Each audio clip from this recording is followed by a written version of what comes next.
어제는 8월 15일이었습니다. 제 75주년 되는 그런 광복절이죠. 일제강점기에 실제 했던 그 의열단 활동을 모티브로 한 그런 영화입니다. 그러니까 희망을 품고 살아가는 독립군이 있고 또 배반자 또는 이중첩자로 살아가는 사람들, 그리고 완전 친일하는 사람들의 부류로 좀 이렇게 영화가 전개가 되고 있습니다. 그러니까 희망을 품고 살아가는 사람들은 이렇게 말합니다. 한두 명 죽인다고 해방은 오지 않겠지만 우리가 계속 싸우고 있다는 걸 그들에게 알려줘야 한다. 또 배반자 또는 이중첩자들은 미래의 희망보다는 현실주의자죠. 근데 이제 그들이 독립되고 나서 나중에 이런 질문을 하죠. 왜 민족을 배신했어? 라는 그 동료들의 질문에 그 이중첩자, 배신했던 사람은 이렇게 답합니다. 해방될 줄 몰랐으니까. 암울했던 그 시기를 대변할 수 있는 그런 멘트인 것 같습니다. 암울했던 35년 일제강점기가 1945년 8월 15일로 끝이 나고 이 땅에 광복이 찾아옵니다. 수많은 사람들이 목숨을 잃었고 나라를 위해 싸웠던 독립운동가들도 목숨을 잃었습니다. 그들은 자신들이 죽을 줄 알았지만 더 나은 세상을 후대에게 물려주기 위해서 싸웠고 또 그렇게 싸워야만 했습니다.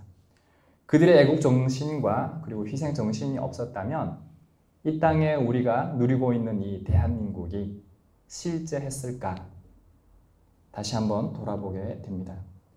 지금 우리는 코로나19 포스트 코로나 이후의 시대를 맞이하면서 어려운 시대를 살아가고 있습니다.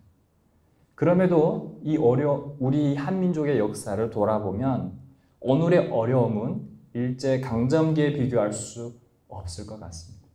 잃은 것보다는 얻은 것이 많고 불평보다는 감사의 제목이 더 많은 것 같습니다. 애국가의 가사와 같이 하나님이 보호하사 우리 나라 만세. 이 나라, 이 민족을 위해서 우리가 함께 기도합시다. 하나님이 우리의 기도를 들으셔서 경제적 위기, 그리고 코로나 위기, 그리고 최근에 물 난리로 인해서 수많은 피해를 입었지 않습니까? 이 모든 위기로부터 하나님이 이 민족을 살려주실 것을 믿습니다. 기도하는 민족은 망하지 않습니다. 믿음의 기도는 역사하는 힘이 크다고 말씀하셨습니다. 지금이 우리가 기도할 때인 것 같습니다.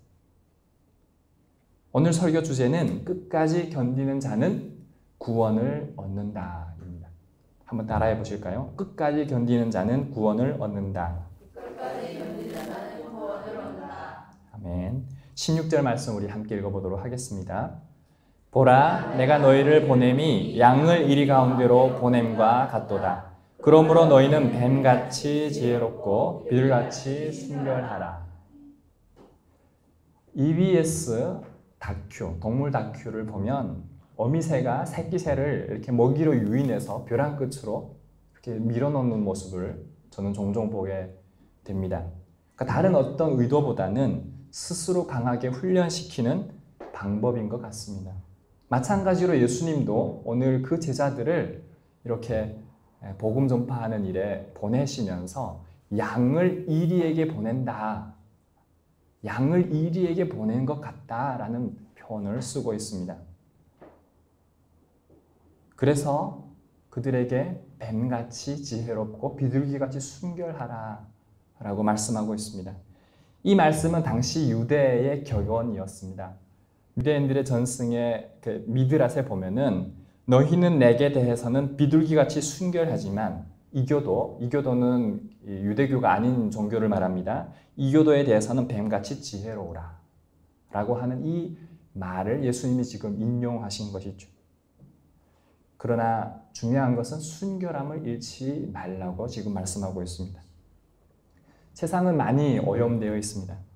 우리가 세상 속에 산다고 해서 부패와 타협하고 방탕함과 교활함의 근거를 가지고 살아서는 절대 안 됩니다. 하나님은 하나님의 백성들에게 분명하게 말씀하고 있습니다.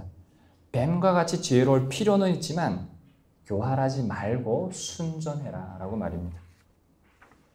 어거스틴이 이런 말을 했습니다. 우리 함께 읽어볼까요? 본질에는 일치를, 비본질에는 자유를, 모든 일에는 자비를. 그리스도인에게는 이와 같은 자세가 중요합니다. 예수 그리스도만이 우리의 구원자라는 본질을 강하게 붙잡아야 합니다. 예수 그리스도만이 구원자라고 하는 이 본질을 강하게 붙잡지 않으면 다른 것에 다 흔들릴 수 있어요. 그러나 중요한 것은 비본질적인 부분에서는 우리가 유연하고 포용해야 하는 태도가 필요합니다.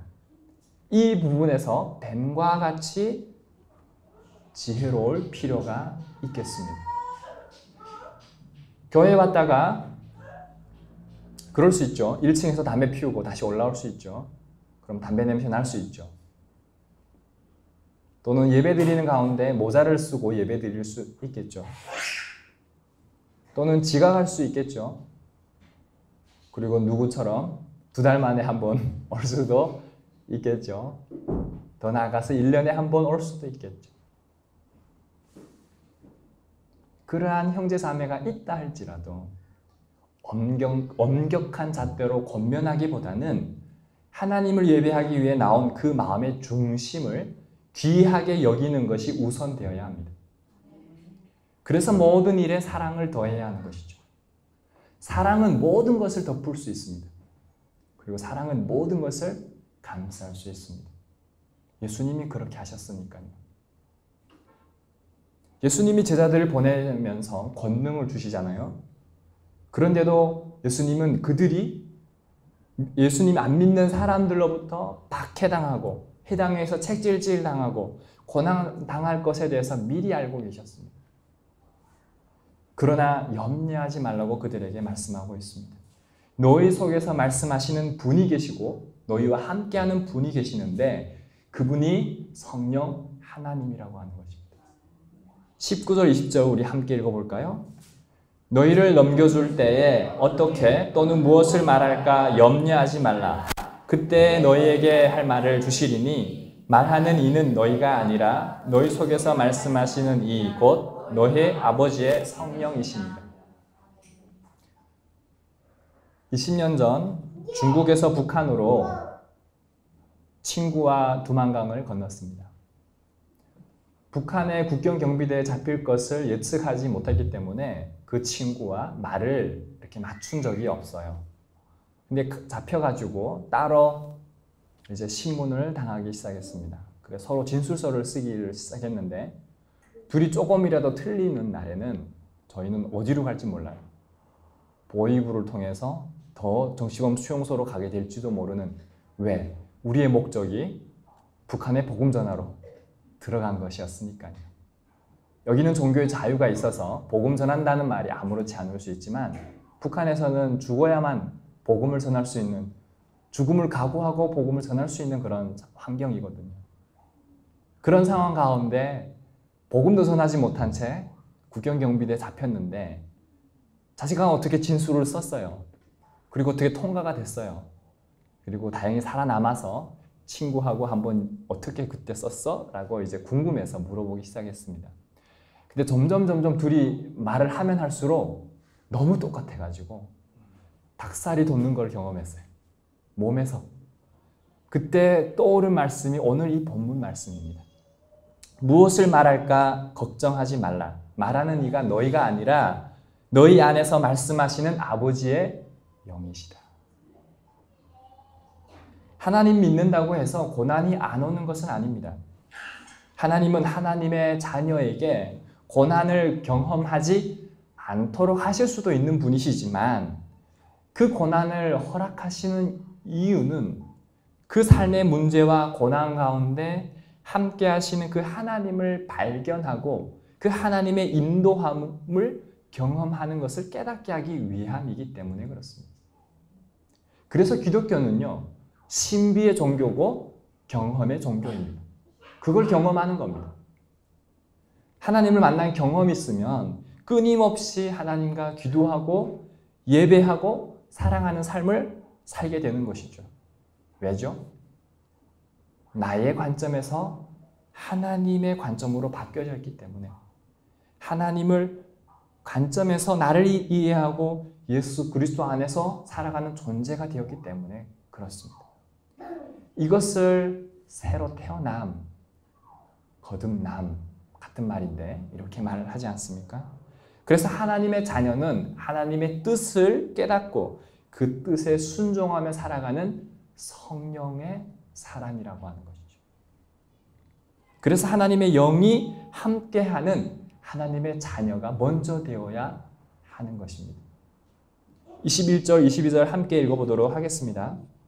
장차 형제가 형제를, 아비가 자식을 죽는 데 내주며 자식들이 부모를 대적하여 죽게 하리라. 또 너희가 내 이름으로 말미암아 모든 사람에게 미움을 받을 것이나 끝까지 견디는 자는 구원을 얻으리라.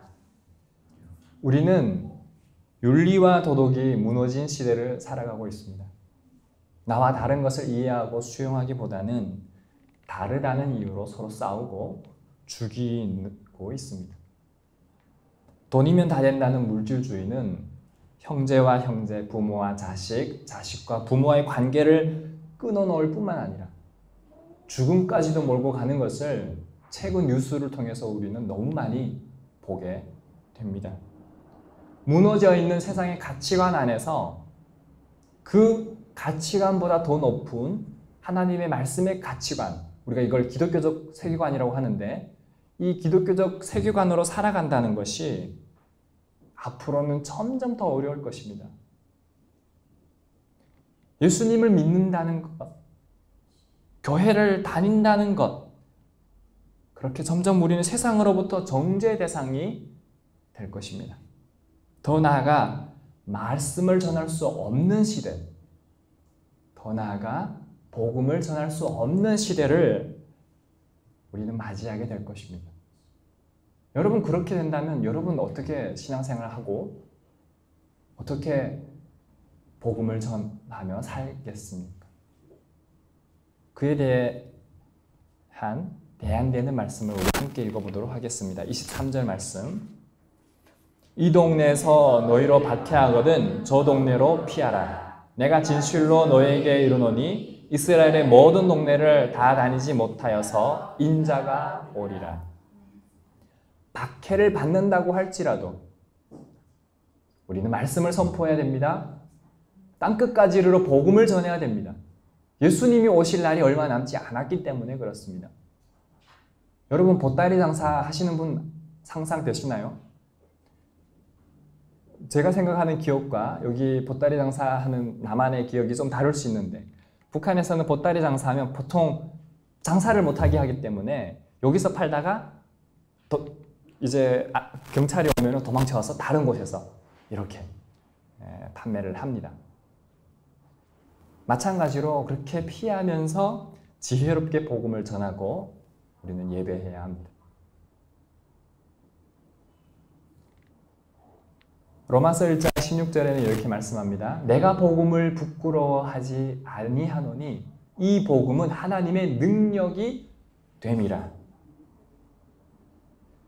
모든 믿는 자에게 구원을 주시는 하나님의 능력이 됨이라. 첫째는 유대인에게요, 또한 헬라인에게로다 라고 말씀하고 있습니다. 복음을 부끄러워하지 마십시오. 복음은 모든 믿는 자에게 구원을 주시는 하나님의 능력이기 때문에 그 복음의 능력, 예수 그리스도를 확실하게 붙잡는 것이 중요합니다. 예수 그리스도만이 우리의 구원자라고 하는 사실을 믿는다면 우리가 부끄러워할 이유가 없죠. 교회 다니는 게 부끄럽습니까? 내가 예수님 믿는 게 부끄럽습니까? 아니에요. 당당하게 얘기할 수 있겠죠. 그로 인해서 박해가 온다 할지라도 당당하게 얘기할 수 있겠죠. 박해 받아도 하나님의 영광이지만 성경은 분명하게 말씀하거든요. 그러나 우리가 박해 받을 거 알고 또는 얘기하지 않는 것, 또 지혜일 수도 있겠다. 그 상황에 따라서 기도하면서 하나님의 뜻을 간구하면서 우리는 대처하는 것이 오늘 하나님 말씀하시는 뱀같이 지혜롭고 비둘기같이 순결하는 말씀이 아닐까라는 생각이 듭니다. 그래서 예수님은 율법적인 것은 하라 하지 말라고 정해진 것이지만 우리가 예수 그리스도 안에서 성령의 인도함을 받는다면은 내가 무엇을 말할 것을 알지 못하여도 성령님이 나를 통해 하신다라고 말씀하시는 거예요. 그래서 내가 이럴 때 이렇게 말해야지 준비하는 게 아니라 기도하시라는 거예요. 성령의 사람이 되시라는 거예요. 그랬을 때 누가 하십니까? 성령님이 하신다는 거예요. 그래서 우리가 예수 그리스도 안에서 어떠한 박해가 있다 할지라도 끝까지 견디는 사람은 구원을 얻게 되는 것입니다. 이것이 오늘 본문 말씀 주제의 핵심입니다. 마태복음 24장에서도 재난의 징조에 대해서 예수님 말씀하시면서 동일하게 말씀하십니다. 중요한 것은요, 여러 번 얘기하시거든요. 그걸 잘 우리가 읽어 들을 수 있어야 돼요. 함께 읽어볼까요? 그때에 사람들이 너희를 환난에 넘겨주겠으며 너희를 죽이리니 너희가 내 이름 때문에 모든 민족에게 미움을 받으리라. 그때 많은 사람이 실족하게 되어 서로 잡아주고 서로 미워하겠으며 거짓 선지자가 많이 일어나 많은 사람을 미혹하겠으며 불법이 성함으로 많은 사람의 사랑이 식어지리라. 그러나 끝까지 견디는 자는 구원을 얻으리라. 이 천국 복음이 모든 민족에게 증언되기 위하여 온 세상에 전파되리니 그제야 끝이 오리라. 지금 우리는 10장 말씀을 하고 있는데 마태복음 10장 지금 24장 말씀에서도 거의 동일하지 않습니까? 이건 중요하다는 거예요. 이 말씀을 오늘 시대에 대입해보면 어떨 것 같아요? 미움과 다툼과 증오가 난무하는 시대를 우리가 살아가고 있지 않습니까? 사랑이 식어진 시대를 살아가고 있지 않습니까? 그러나 끝까지 견디는 자는 구원을 얻습니다. 히브리서 3장 14절 말씀 함께 읽어볼까요? 우리가 시작할 때에 확신한 것은 끝까지 견고히 잡고 있으면 그리스도와 함께 참여한 자가 되리라. 아멘. 저와 여러분이 확신하고 잡고 있는 것이 무엇입니까? 오직 예수 그리스도 맞습니까? 히브리서 12장 1절과 2절 말씀 우리 함께 읽어보겠습니다. 이러므로 우리에게 구름같이 둘러싼 허다한 증인들이 있으니 모든 무거운 것과 얼매기 쉬운 죄를 벗어버리고 인내로써 우리 앞에 당한 경주를 하며 믿음의 주여 또 온전하게 하시는 이 예수를 바라보자. 그는 그 앞에 있는 기쁨을 위하여 십자가를 참으사 부끄러움을 개의치 아니하시더니 하나님 보좌 우편에 앉으셨느니라. 아멘. 히브리서 저자는 우리가 가지고 있는 짐과 죄를 벗어버리고 믿음의 주 온전하게 하시는 이 예수님을 바라보자고 제안하고 있습니다. 저와 여러분이 고난이 올수록 예수 그리스도를 끝까지 확신하고 붙잡고 있으면 그리스도와 함께 참여한 자가 된다고 오늘 이 히브리서는 말씀하고 있습니다. 구원을 얻는다고 말씀하고 있습니다. 그래서 예수님의 부활의 영광을 우리는 맛볼 수 있다고 말씀하고 있습니다. 그래서 예수님은 그 부활의 영광을 미리 보셨고 그의 수치심을 내려놓고 십자가를 지심으로 말미암아 결국 하나님 보좌 우편에 앉으셨다라고 지금 말씀하고 있는 것입니다. 고난을 참고 견디면 예수 그리스도와 함께 우리는 그 부활의 영광에 참여한 자가 될 것이라는 것입니다. 저와 여러분이 믿음의 경주를 앞두고 있습니다. 이를 위해서 인내함으로 십자가를 지고 예수님을 따라야 되는 것이죠. 목표를 분명히 하고 경주를 하다 보면 때로는 흔들릴 수는 있지만 좌로나 우로나 치우치지 않고 끝까지 인내하며 갈 수 있어야 합니다. 혼자는 가기 어려울 수 있지만 우리 함께 그 주님만 바라보고 가시죠. 제가 넘어지면 여러분 일으켜 주십시오. 여러분 중에 넘어지면 제가 일으켜 드리겠습니다. 수많은 유혹과 시험이 가로막을 것입니다. 철로역정 보신 분 계신가요? 안 보신 분들은 꼭 보시길 바라는데 정말 중요한 책입니다. 철로역정의 내용처럼 멸망의 도시를 떠나 영원한 나라로 갈 때 그 순례자의 여행 가운데 수많은 사람들을 만날 것입니다. 도움을 주는 사람도 만날 것이고 방해를 하는 사람도 만날 것이고 고난의 환경들, 수많은 것들을 만나게 될 거예요. 그러나 그렇게 기나긴 과정의 끝에는 우리를 맞이하는 그 하나님의 나라가 있다고 하는 것입니다. 그 가는 과정 중에 우리는 넘어질 수 있어요. 외롭고 힘들고 힘들 수 있어요. 그때 주님은 우리에게 다시 말씀하실 수 있어요. 끝까지 견디는 자는 구원을 얻으리라. 잘 기억하시는 게 중요해요. 기나긴 과정의 끝에는 주님이 우리를 맞이하고 계십니다. 지금은 희미하게 보일 수 있는 그 하나님의 나라, 예수님의 모습이 그때는 선명하게 보인다는 것입니다. 그때는 알게 되겠죠. 고난의 시간은 잠시 지나가는 안개와 같고 주님과 함께하는 그 환희의 시간은 영원하다라고 하는 것이죠. 오늘 로마서 5장 말씀을 읽으면서 말씀을 마치려고 합니다. 로마서 5장 3절 4절 말씀 함께 읽겠습니다. 다만 이뿐 아니라 우리가 환난 중에도 즐거워하나니 이는 환난은 인내를, 인내는 연단을, 연단은 소망을 이루는 줄 알미로다. 아멘.